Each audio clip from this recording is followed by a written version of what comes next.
Hey, Ace, it's Sheffic here from Service Vic. I thought I'd send you a video back because it's going to take me less time than typing this all out.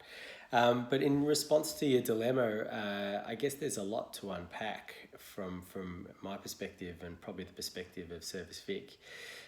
Look, I guess I certainly understand your dilemma in relation to recruiting participants, and I'm always constantly aware when I'm putting a screener together that I'm not sort of applying too much onerous effort to participants. And in some ways I'm amazed of how many people actually respond, and I wonder and question at the time how many of these people get active gigs out of spending their time going through and answering screeners.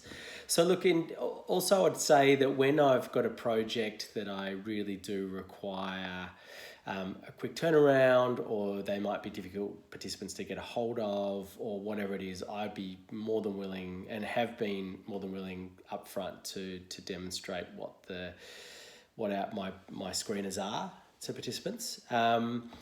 It's a little bit challenging in some ways if I want to get someone that doesn't have a working with children check, and I say, okay, you don't have a working with children check. People just say they don't. And I know they do, and we've had that in recent examples as well. So I have been pretty successful and creative with screeners in the past to get around that, and that's what I really love it for. A couple of things for you guys to consider is that I think it would require some more work on your end, but actually providing sort of functionality within your screeners to have pre-screens. So with other panels I've used in the past, pre-screens like choosing state. I mean, it's annoying and frustrating that I have to put in a screener to select Victoria each time. Obviously, I just want Victorians with Service Victoria. There are a range of other things that, demographics that would be really helpful, and that could be easy when people sign up to give you some basic information. So again, they're not having to fill out so much information. Ultimately, all I really need to know is pretty basic information. Have they completed a certain transaction in the past? Whether it's a working with children check, are they a disability worker? So you could record and pre-record a lot of information that would help provide researchers with what they need to make the process a lot less onerous.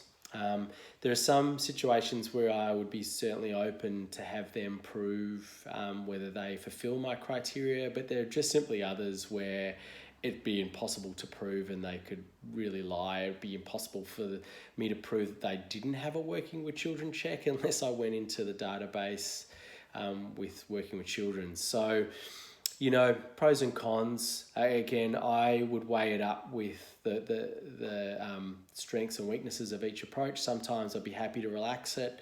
Other times I really wouldn't want to. Sometimes there's a lot of pressure on me to just ensure I've got the right people. Some recent projects, the wrong people have turned up. They've clearly lied.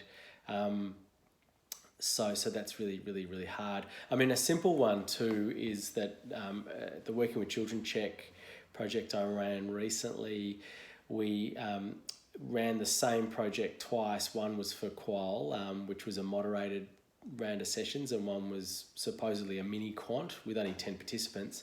But I got people duplicated across the sessions, even though they weren't supposed to have done research in the last 3 months. So they've just done a session with me yesterday, and they're coming in to do another session today. So, obviously I get that it's not ideal.